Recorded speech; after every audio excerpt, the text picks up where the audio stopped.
کسی کے پیچھے نہیں رونا چاہیے، نہ رویا کریں آپ لوگ۔ اور کب تک روئیں گے آپ؟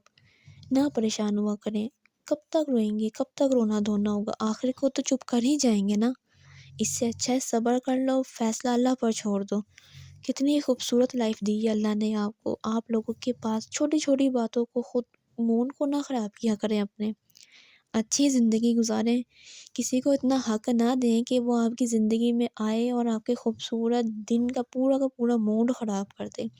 یہ آپ کی اپنی زندگی ہے، آپ نے کسی کی بات کو اپنے اتنا دل پہ نہیں لینا کہ آپ کا موڈ خراب ہو جائے۔ اپنے دل کو بڑا کریں، چھوٹی چھوٹی باتوں پر پریشان نہیں ہونا چاہیے۔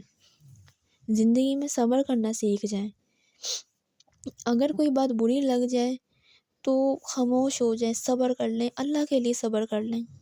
یقین مانیں یہ بات آپ کے لیے اچھی ثابت ہوگی۔ جب آپ اپنے فیصلے اللہ پر چھوڑ دیتے ہیں نا، تو یقین مانیں اس سے بہتر کوئی فیصلہ کرنے والا ہو ہی نہیں سکتا۔ تھوڑی دیر ضرور لگتی ہے، یقین مانیں یہ تو دنیا ہے، اس نے تو چلنا ہی ہے، لیکن ڈیپینڈ یہ کرتا ہے کہ آپ اس دنیا کی باتوں کو اپنے دل پر کتنا لیتے ہیں۔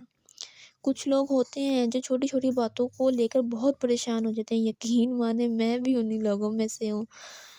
جب آپ اپنے سارے فیصلے اللہ پر چھوڑ دیتے ہیں نا، تو آپ کے دل کو ایک اطمینان ہو جاتا ہے، ایک سکون ہو جاتا ہے کہ اللہ دیکھ رہا ہے نا، اللہ آپ سب دیکھ رہے ہیں نا، اللہ آپ سب بہتر کر دیں گے، سب کچھ بہترین ہو جائے گا۔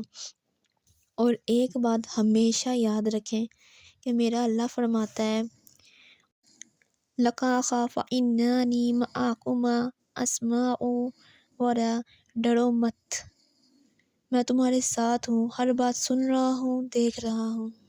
اپنے فیصلے اللہ پر چھوڑ دیں اور خود اطمینان اور پرسکون زندگی گزاریں۔